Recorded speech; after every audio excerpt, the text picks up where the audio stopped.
Morning, everybody. Thanks so much for joining us. What we're going to do is we're going to tell you a story, and the story is about the development of Ava, our virtual assistant, and the work that Rachel did with her team. But what's going to be wrapped around that is how diversity and inclusion were an essential element of how Ava became what she is and how she continues to evolve. But what I'd like to start out with is a little riddle to see if everybody's awake this morning. There we go. A father and his son were in a terrible car accident. Oops, sorry. A father and his son were in a terrible car accident. The man was killed, and the son was taken to a hospital emergency room in need of immediate surgery. A surgeon walked into the emergency room, saw the boy, and said, "I can't operate on this young man. He's my son. How can this be?" Now, hold on.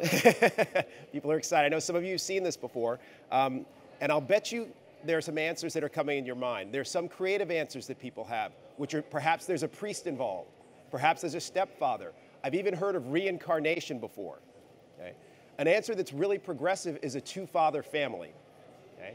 But what the answer is the surgeon is the mother. The surgeon is the mother. Now, what this is used to demonstrate is the importance of diversity and having a variety of perspectives involved in something. And what you'll see as we talk about the evolution of Ava is that the diversity that we've had on that team and how we've integrated into the processes underlined and made and was essential in terms of what she's become. Now, when we talk about diversity, really we talk about three key dimensions. Okay? Human diversity, which are the things about us that are physical and immutable. So things like my sex, my ethnicity, my age. The second dimension is cultural diversity. And what cultural diversity really focuses on are those things that are core to who I am, but don't take a physical form. So things like my language, my language, my working style, my thinking style, my learning style, those different types of things. The last one is systems diversity, and that's really how we do our work. Now, the key reason that I'm mentioning this is that when you start to think about emotional intelligence that Rachel's going to share you, emotional intelligence and connecting with human beings is about people and the different dimensions that they bring. And so integrating processes that include diversity into creating virtual assistants and into AI are essential in terms of creating that human connection. Emotional intelligence is defined as the ability to discern and detect between emotions and feelings and then use that information to guide your behavior. When we think about this, in terms of AI, we're talking about the ability to build emotional intelligence into your artificial intelligence solution.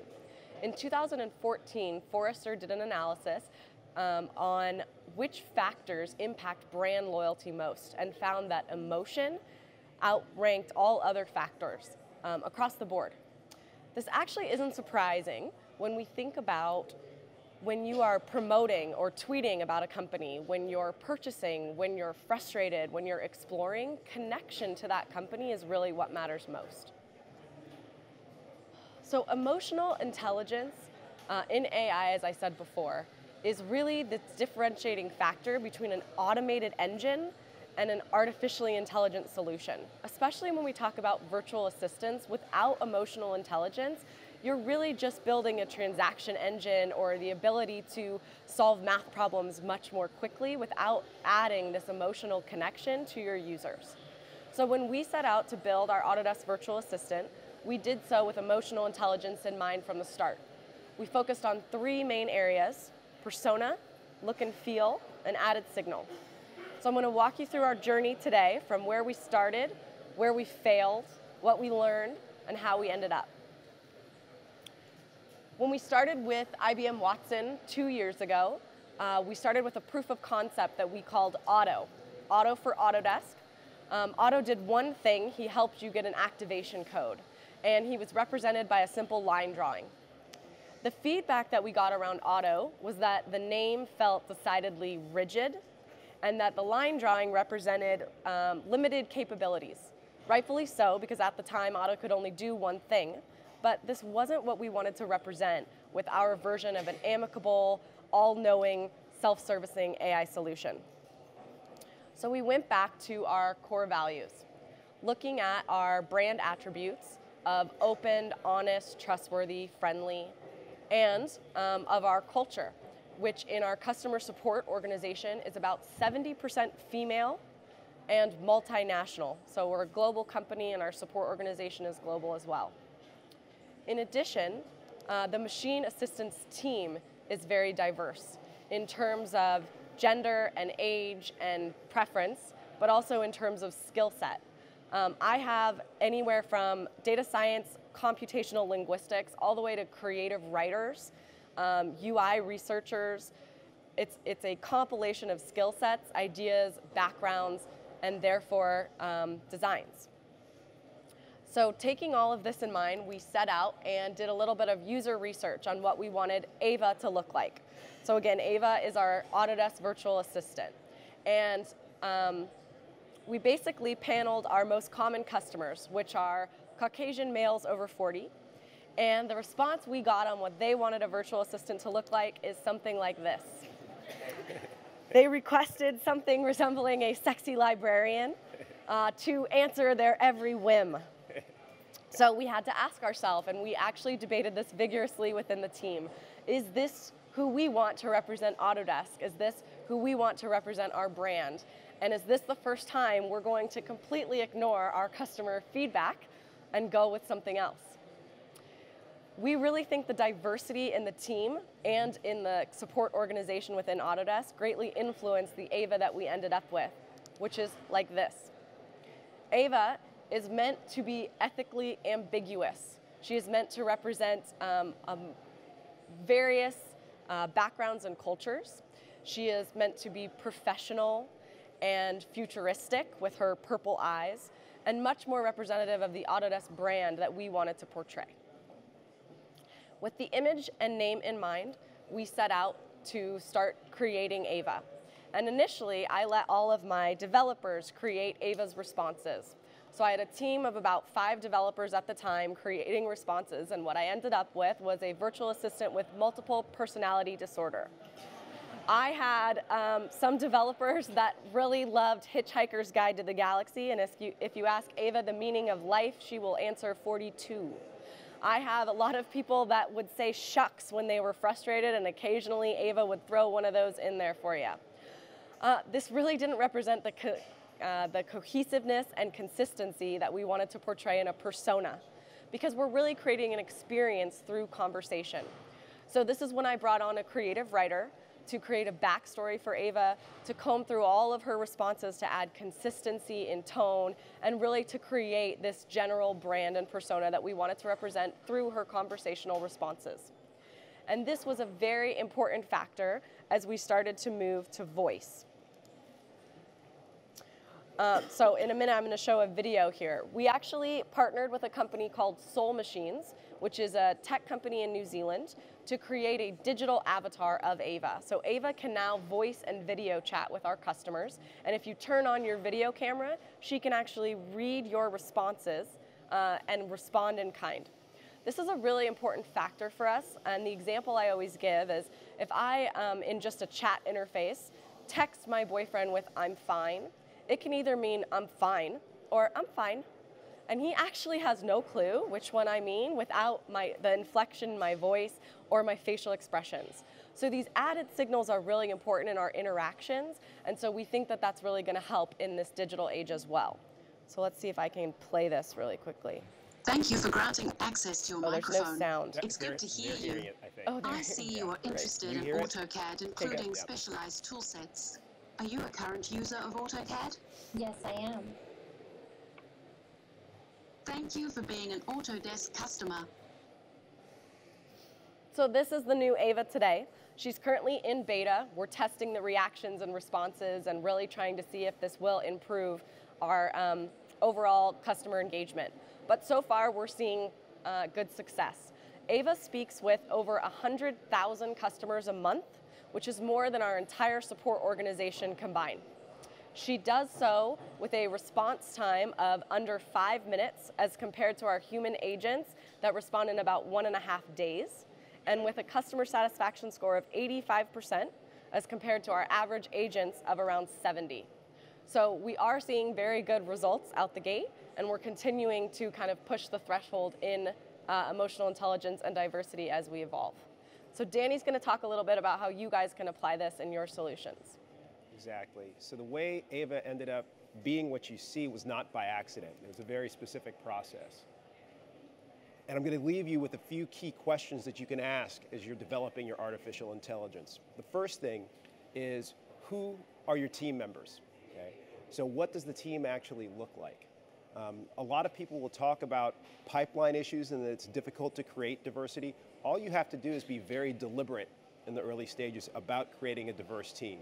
And when we talk about that, again, we mean all the different dimensions of diversity: human, cultural, and systems. So the first question is to ask yourself, who are your team members? Now what happens is that having a diverse team is not necessarily easy. There are 2 or 3 key parts to it. I'd say, first of all, in terms of the benefits, diverse teams focus on facts more, they process facts more carefully, they're more innovative, and eventually they're able to handle conflict. But that comes with a process that you have to go through. The process is that there's more ground for conflict to begin with.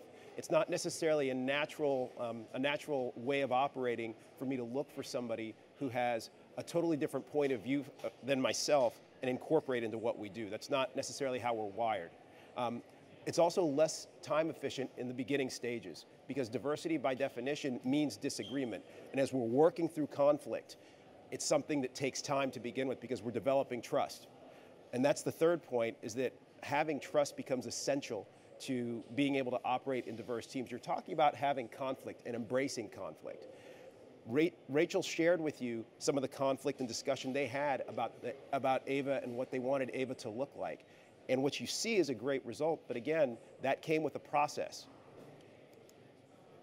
The second is, where does your training data come from? So making conscious decisions about how you train your AI. So in our case, what we have here is an AI-powered vacuum cleaner. Okay, there's a picture that some of you may have seen. And the vacuum cleaner is actually caught in the hair of a woman. This was taken in South Korea. Now, what's interesting to me about this, when I saw this, I saw a couple of things. The first thing is that I started to think about how this robot was trained. Okay? Now, my bet is that it was probably trained by somebody in the West. And for me, the key indicator is what's next to her, which is a mattress. Okay? So in the West, we tend to sleep on mattresses that are raised. Okay? Whereas in many other parts of the world, if you go to Africa, if you go to parts of Asia, people sleep here. Okay? And to me, if you're not training and thinking about the variety of dimensions of diversity that you want to incorporate in your training data, the danger is that there are whole groups that will become irrelevant if they're not considered from the very beginning. For me, that's where I get my passion from about artificial intelligence and diversity and inclusion, because the power of artificial intelligence is amazing, but if groups aren't brought into consideration from the very beginning, it will go off in a certain direction without consideration for whole swaths of society. Okay? The third is to think about who the end users are, so who's my customer, and trying not to be limiting in that. Anytime I make a strategic decision about my customer base, I'm potentially, again, eliminating a whole group of people that may not be able to participate. And I'll give you an example. For us, in our software at Autodesk, one of the things that Rachel shared with you already is that our usual customer is a 40 to 45-year-old white male mechanical engineer or architect. However, our software is free for everybody in the education system and has been since 2014. And so in 5 to 10 years, what our customer base looks like is going to be dramatically different. And so if we're not taking into consideration what things will look like in the future, again, I may be missing out on an opportunity. A few key conclusions for you. Number one, as Rachel talked about, take the time to really invest in persona, look and feel, and added signal. The second is to invest in creating a diverse team. And again, we're talking about all dimensions of diversity. So you can talk about sex, you can talk about ethnicity, but in addition to that, Rachel told you about the professions that she had. It wasn't just a team of engineers. A wide variety of minds came together to develop what you saw in terms of Ava. And the third is to invest in modalities and ways to include and incorporate diversity into your data sets.